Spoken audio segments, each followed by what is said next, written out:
I met Michael in my last year of university. It was right after my failed attempt to meet a guy who simply disappeared after the third date. I promised myself then not to be naive anymore. And as luck would have it, that's when he appeared. Sincere, attentive, a little shy. Michael didn't have that cheeky charm that others often used, but he knew how to listen. And I suddenly realized that this was what I missed the most. Our relationship began, like in a movie. Walks until the morning, first touches, evenings with wine, and conversations until dawn. I remember how he once told me, "I'm not afraid of you. With you, it's like coming home to me." Then I first thought that maybe this was for the long haul. And then, the wedding. Moving to a new apartment. Looking for a job. Dinners together. We built a life together. Without pathos, but with warmth. Time passed. At first, we still went on dates, to the movies, to exhibitions. Then less often. Work, everyday life, fatigue began. I woke up earlier than him, went to work, he later. Because he worked as a freelancer, we would pass each other at dinner. Sometimes we talked. Sometimes we were silent. At first, it seemed to me that this was normal. Everyone goes through a routine, right? But over time, the silence between us ceased to be cozy. I began to notice that we only talked about what was necessary, what to buy, who to visit, when to take the car to the service station. No deep conversations, no confessions. Even the usual, "I love you," became less and less. When I tried to touch on more serious topics, he would close down. He would say, "I'm tired," or "maybe later." And this later became never. Once, sitting in the kitchen, I said, "I think we don't talk anymore. You're here, but you're not." He shrugged. "What do you want to hear?" Something other than, "How was your day?" "I want to know how you are. How are you feeling?" "I'm tired, like everyone else." And that's all. That was all I got then. I was scared, because I realized a space had formed between us that hadn't existed before. A space in which I began to feel lonely even when he was around. After that conversation in the kitchen, something changed. No, not in him, in me. I began to notice everything. Every silence, every look into the phone instead of my eyes, every evening when he went to bed early without saying goodbye. You know how it happens, when you start looking for confirmation of your fears. And you always find it. I tried not to get hung up on it, but our conversations became even rarer. We lived near each other, but not together. He would sit at the computer more and more often until the night, supposedly working. I fell asleep in our big bed alone. Sometimes I just wanted to lay my head on his shoulder, feel his warmth, touch something real, not physically, but emotionally. But something was stopping me. Probably the fear of rejection. I didn't know if he still wanted me like he did in the beginning. I didn't know if he even cared about me. We didn't fight. And that was the scariest thing. No screaming, no scandals. Just a calm, invisible silence that ate away at us from the inside. I found myself thinking that I couldn't remember the last time we laughed together. Not because there were no reasons, but because we no longer shared the moments that make up life. It was my birthday, 32 years old. I set the table, invited a few friends. He was there, physically. He brought flowers. He smiled, kept the conversation going. But I felt it was all a shell. There was something distant and cold inside him. I sat next to him and thought, how did we get here? We loved each other. How did we lose that? After the party, when everyone left, I couldn't stand it. "Tell me," I asked, "are you okay with me?" He looked at me in surprise. "What kind of question? Of course." "No, not of course. Are you really okay with me?" He sighed, sat down on the edge of the bed. "Grace, I don't know. I'm tired. Of everything. Sometimes I just want to be in silence." "And what am I to you? Noise? Duty?" He didn't answer. And that was worse than any answer. I sat silently, looking at him, and one thought kept buzzing in my head. We've lost touch. Not love. It might still be alive somewhere. But the connection, the same one that was there at the beginning, the one that gives the feeling, I see you, I feel you, was gone. It became clear to me, the problem is not that someone has fallen out of love with someone. It's that we have ceased to be parts of each other. We have become neighbors who share life. I didn't know how to fix it, and honestly, whether he wants to fix it. The following weeks, I walked around like in a fog. I woke up, worked, cooked dinner. But every time we were alone, I felt an emptiness between us. I tried, suggested going out somewhere, watching something together. But he was always busy. And I began to feel like I was disappearing. One evening, when he was sitting at his laptop again, I went over and sat down next to him. "Let's just talk. Not about work, not about plans. About us. He didn't take his eyes off the screen. Everything is fine about us? Non bada. Not fine. I started talking, calmly, about everything that hurt, about the fact that I don't feel close, that we have become strangers, that I no longer know what he thinks, feels. I'm not even sure if it matters to him that I'm around.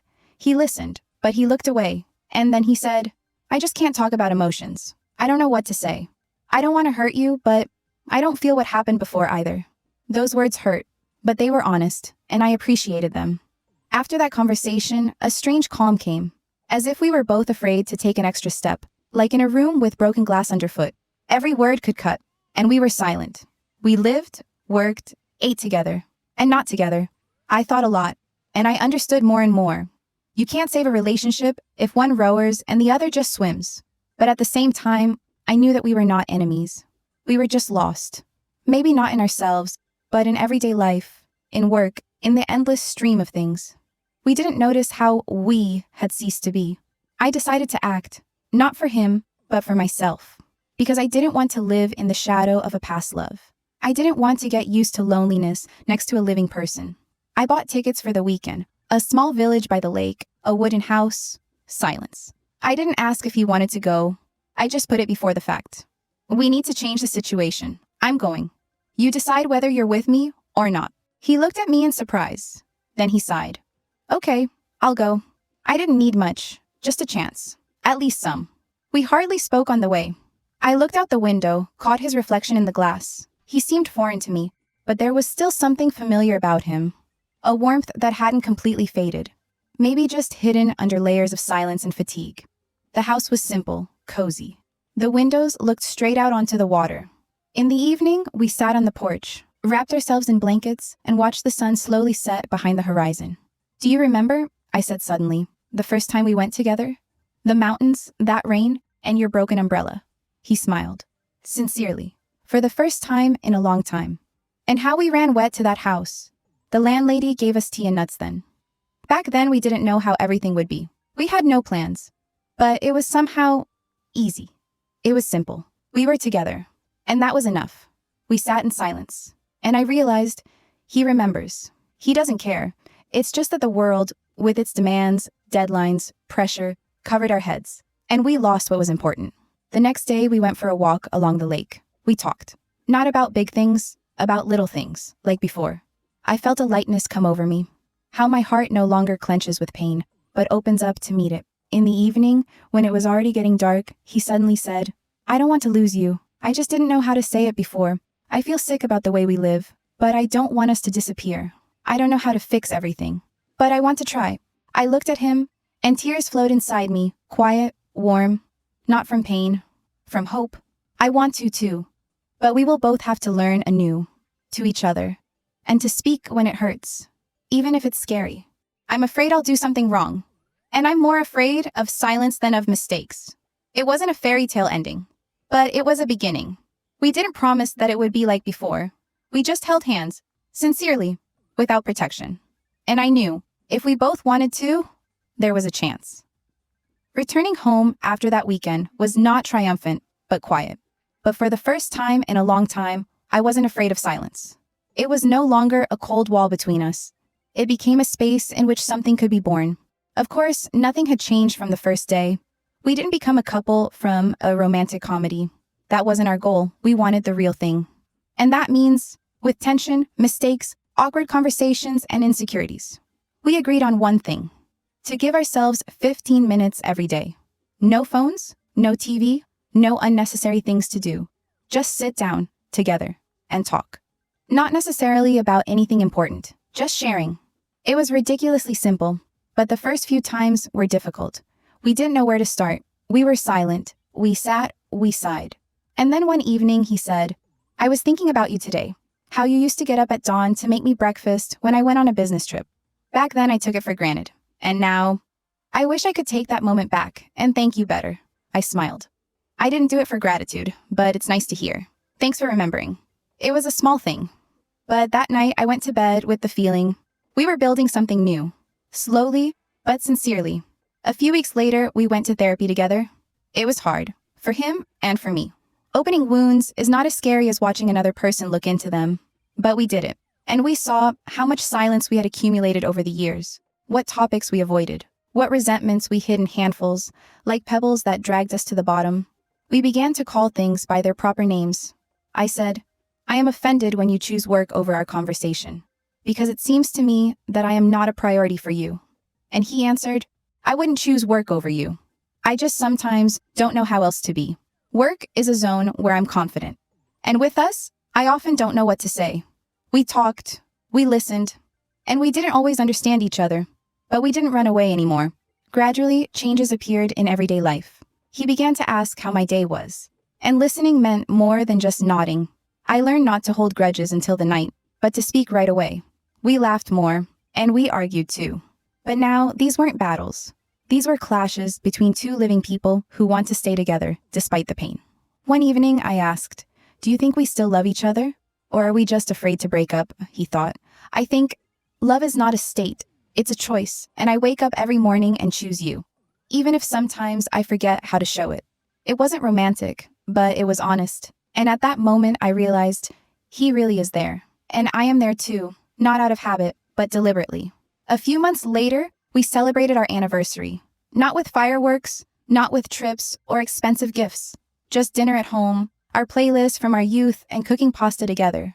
We didn't even notice how we danced in the kitchen, holding a spoon and fork instead of microphones, singing out of tune, but happily. Do you remember when we first started dating? I asked as he poured me wine. I was afraid of you. What? Why? Because you seemed too strong to me. Like you knew what you wanted and weren't afraid to take it. I'm not used to women who don't play guessing games. And I was afraid that you would disappear, like everyone else is. But you stayed. We both smiled.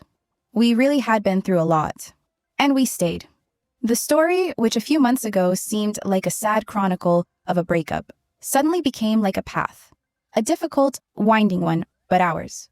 The changes were imperceptible on the outside, but fundamental on the inside. I learned not to be silent when I felt bad. And he learned to listen even when he didn't know what to say. We both began to notice the little things. How important it is to just sit down together in the evening. How we need touch for no reason. How the words thank you can save the day. The hardest thing was to accept that love is not a fairy tale, but work. But not hard labor, but a joint construction. And if both build, it grows. Once I got sick. An ordinary cold, but with a fever, weakness. And suddenly, I saw in him the same man I had once fallen in love with. Caring, attentive, a little clumsy, but sincere. He made me tea, checked my temperature, brought the heater closer to the bed. And when I, coughing, said, I am so miserable now, he smiled and replied, and it seems to me that you are the sweetest sick woman in the world. Are you kidding? No, brother. I just love you, even in a blanket, with a nose like a bear and a voice like a tractor driver. I laughed, and he hugged me. And for the first time, in a long time, I felt that I didn't have to pretend. To look better.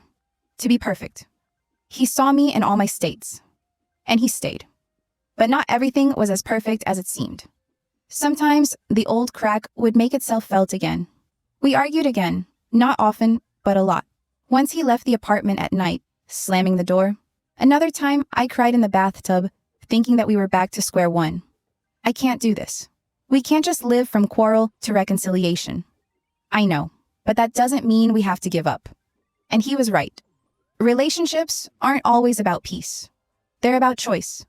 Every day, choosing this person, even when it's difficult, even when you want to run away, even when you don't have enough strength. We started going to therapy together. It was uncomfortable. Sitting in front of a stranger and talking about my grievances, shame, and fear is not what I expected from adult life. But each such session took something unnecessary off us. The burden of the past, incomprehensible expectations, silence. A therapist once said, the problem is not that you quarrel. The problem is if after that there is no desire to hear each other, and you have it. For some reason, these words stuck with me. Because we really wanted to hear. We just weren't always able to. A few more months passed. Spring slowly seeped into our lives. The morning sun, the first warm evenings on the balcony, cafes with open windows.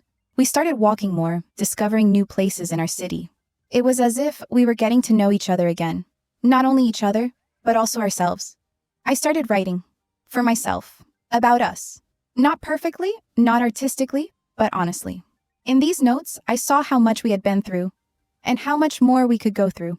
One evening, he read one of my texts. He sat down next to me and silently held my hand. Is this like our mini story? He asked. Number, it's a big story. It's just that it's still being written. In the summer, we went to the mountains. Without a plan, without hotels. We took backpacks, a tent, and 2 pairs of worn-out sneakers. I was afraid that I would not be able to withstand it physically, that we would quarrel on the way. But it was in these mountains that I realized how much we had changed. We took our time. We listened. We were silent together. And each pause was not tense, but calm. On the last day of the hike, we sat by the fire. He held my shoulders, and I leaned against him, wrapped in my sleeping bag. Do you think we will ever fall into the same hole again? I asked. Maybe, but this time, I definitely will not leave without you. Is this a promise? It's no longer a promise, it's a decision. And now, as I write this, we're still together. Not in the Instagram format of happy couple in Paris, but in real life, with dishes that aren't always washed, with arguments over trifles, with nights when it's hard to sleep because someone is snoring or thinking about life. But there's authenticity in this. We've learned not to be the perfect couple, but alive. And that's probably the most important thing. Because in every I love you now sounds not only passion, but also patience, respect, and the choice to choose each other again every morning.